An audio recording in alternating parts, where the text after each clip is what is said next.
Okay, this is my pierogi dough. This dough is really nice to work with. I have a little bit of flour down. I do this first. And then you always go center and out. Center and out. Just try and get it the thickness you think. I had a Tupperware mat like this for years, but it wasn't as big. I like this big one. How thick? And in there. There's a couple different ways to cut this. But I bought this little cheapy device and I'm wondering if it'll work right. Okay, let's try it. Oops. You know, there's cutters that you can buy. I used to use a glass, you know, and just do like that. If you do use something like this shorter, pop a hole in it so that the air will help it release. But I bought this thing.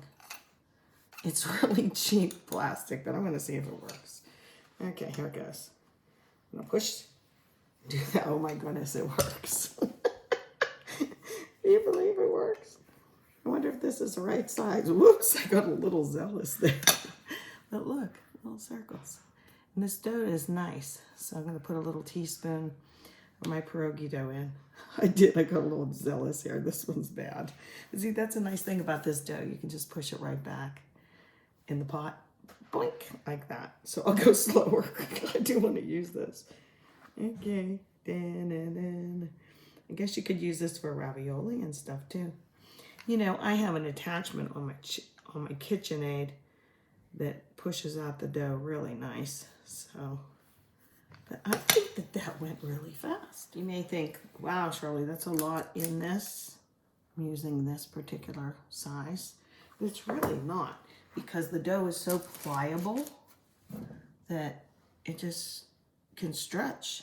And then, of course, I used a little fork to pinch it close. The secret is to get the air out. I'm going to put them on a cookie sheet and freeze them individually. So there's a big piece of onion in this one. But let me show you. The dough stretches pretty good. Like that, like that. Okay? So I'm going to just fold this little bugger over. And then pinch. And this is something I showed before. I push this in with my index finger. And then I can seam it. Because I don't want the dough squishing out. Can you see that? I push it in if it's sticking out. If it's not, you just pinch it. Same way here. I'm starting to pinch. Uh-oh, it's going to peek out. Pinch it, like that. I have a fat little pierogi. Okay, and then I'll show you here, like this. I go, make sure you get this last little part, okay? You don't have to do it too hard. All the way around the horn. Ta-da! Now it looks like a little pierogi. And like I said, the dough's real soft. So, put them on a tray. Freeze them individually in my freezer. And then you can bag them up from there.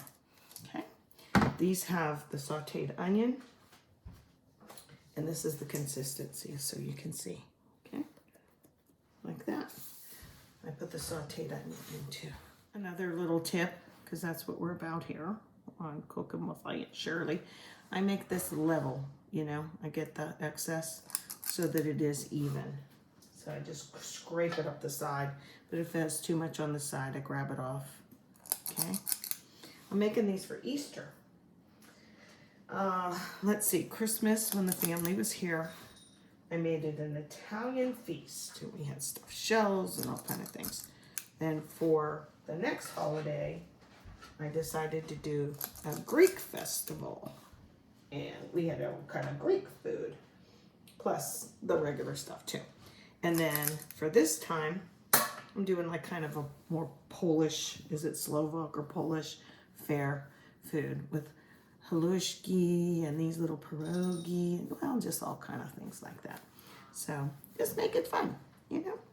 I wanted to show you that little even scoop. So now I'll pinch them, and then I put them on the tray first before I fork them, like that, okay? So then I don't have to move them around too much, and then they keep their shape. Alrighty. Like this little gadget. Know what it does? It does this. Look at that. Making pierogies. Here's another little tip. When you're using a fork to push these through, try not to go this far in. See how I went a little bit too far in? Because then the water, when you boil them or whatever, is going to get in there.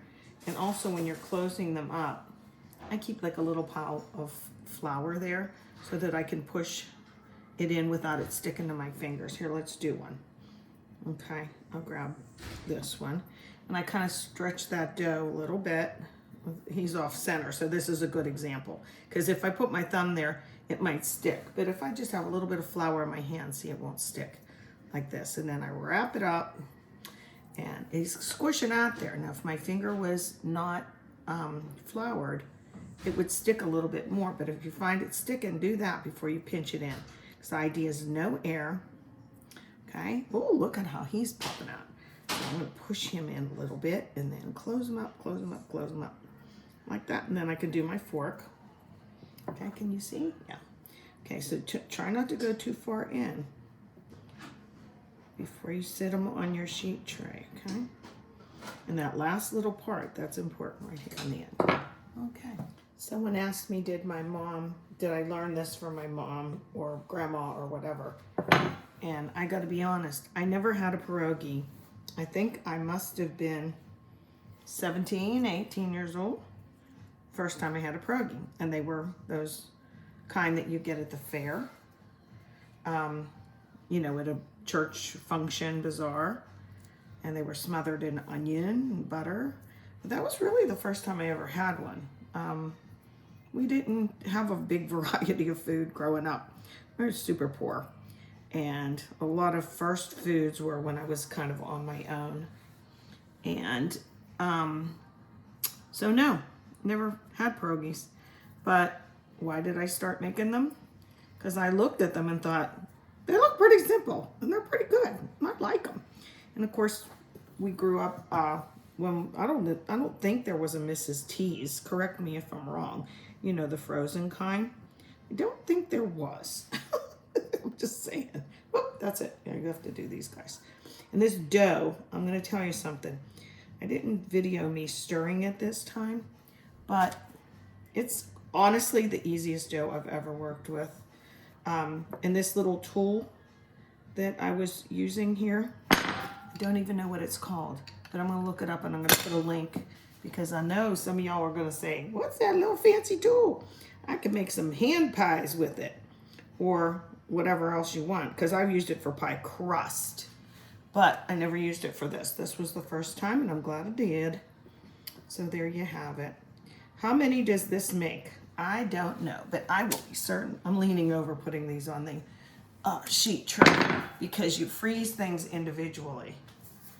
And then you can put them in the baggie after that. Like when you're doing fruit, you freeze it on a tray individually. You don't put it all in the Ziploc bag and then freeze it. And then separate it all, and then you can put it together and freeze it. So can I use this dough again? You betcha. Just do this to it. I hardly need any flour, but I do like it a little bit for my fingers. Now, I want to show you something. I'm going to grab a glob of this out. Okay, look at this. It's a glob, right? And what I like to do with my pie crust too is I start forming it and I push it under like this. Push it under. It's like almost like you're making pizza or mozzarella or bread. See, and then you learn to do it kind of fast. Okay, and that's what it looked like when it went down. How about that? Put a little flour here and go from there. Okay. I love when this happens. I had exactly enough of the filling to do 85. That's right, there's 2 over there.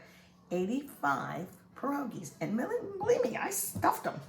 So, with that much dough, that was a double recipe, and I don't know how many potatoes I made, but here's the deal. This is what I wanted to say. If you have extra filling, be glad. I thought I was going to have extra filling for dinner, but I don't, because I was going to make potato cakes with them. All you do, here, I'll take one and show you. So, you know, the potato cake, you just literally form a little patty, you know, any shape you want. And then I like to take them right now and either dip them in flour or put them in a little bit of panko breadcrumbs. That's even better. And then you fry them in just a little teeny bit of oil, okay? They are delicious because the onion's in there already, and potato and onion go so well together. So anyway, 85 of these buggers, and I'll put the link, if I can find it, for whatever this is called. But in the meantime, I gotta get these all in the freezer. Okay, talk to you soon. How do you like yours? I don't like them boiled first, I just don't.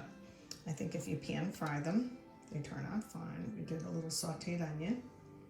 And then Thane likes them more crispy, like either in the oven, and I did these in the air fryer, and a little bit of filling came out, but not too much. So either way, these ones are nice and like crunchy. See? But these ones are soft, like that. Okay, there you have it. Pierogi. Here it is. So easy. Just do it by hand. I used a dough hook, but not a stand mixer. Honestly, it took like 3-4 minutes at the most for it to come together into that nice pliable dough. Okay, and when I froze them,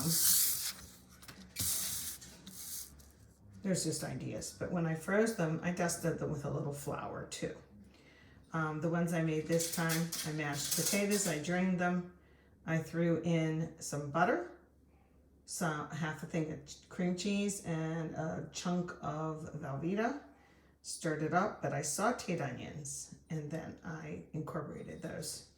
And yeah, I can serve them with sauteed onions on the side too. They like them air fried. I like them the other way. Farmer's cheese, you can look it up what it is, so this isn't too long, but I think it's similar to just a nice cream cheese or whatever. So there you have it.